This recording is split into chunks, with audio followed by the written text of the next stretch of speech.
we ally ourselves and how much of our souls are we willing to sell in exchange for our sons.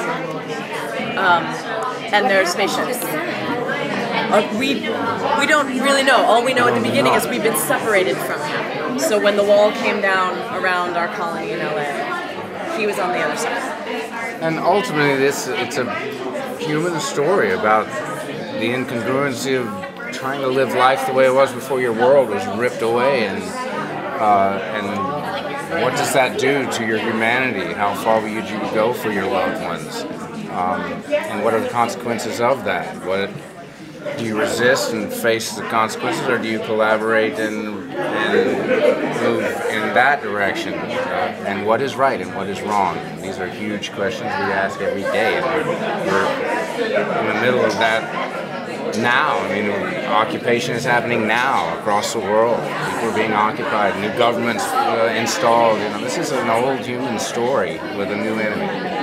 So they're being manipulated to working for the occupation because their son is at risk? Not them.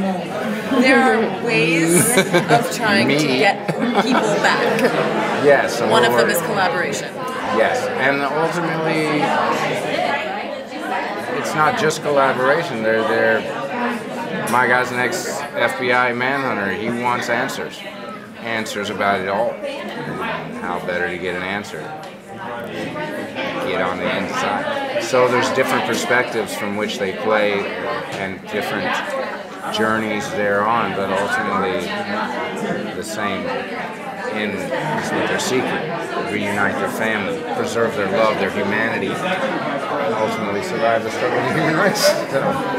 So why this show? Storytelling.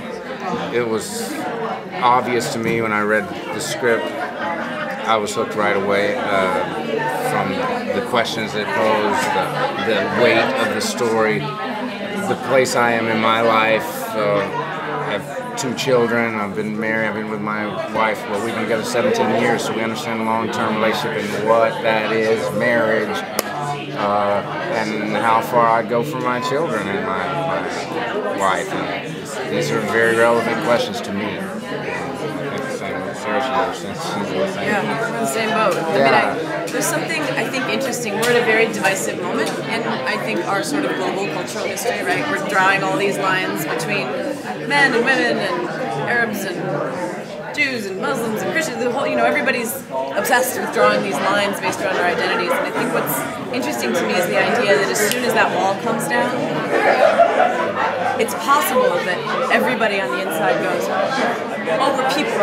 We're people, and our humanity, our identity as human beings is actually more vital and more unifying than we ever kind of imagined. And that now that we have an external enemy, and that line is drawn very substantially with literally a wall around our colony. I think there's an opportunity for people to develop new relationships with one another.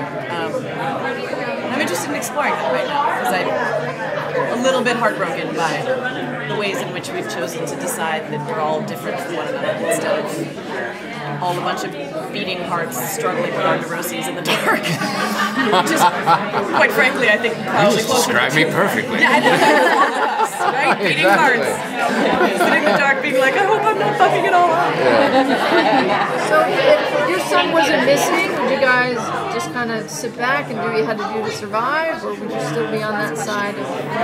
That's such a good question. Good question. Because I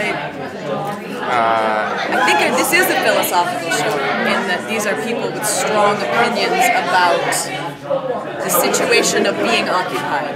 Yes. We're not roll over and take it people. No, I think there would still be story there even without that. There would be as interesting of a story. It's just that is just a big adds a lot of weight to the situation and immediacy to the situation. But it also adds, I think, another moral level, which is to say, as a parent, to fight for a larger cause, if that cause endangers you and then means your children could be alone, there's a different moral element to that, right? Like, it's easy, if without children, it's one thing to say, I'm going to stand up and fight, and if they kill me, they kill me. But to then walk out of the house and say, yeah, and you kids, you're on your own. Peace out. Yeah. You know, that it adds a Kill different them. level And of somebody has leverage over you. You know, Yes. our own lives might not actually mean that to us, that much to us, but the lives of our children. Thank you. Thank you so much. Thanks, y'all. All right. Thank you guys. Thank you. Appreciate your patience. Yes.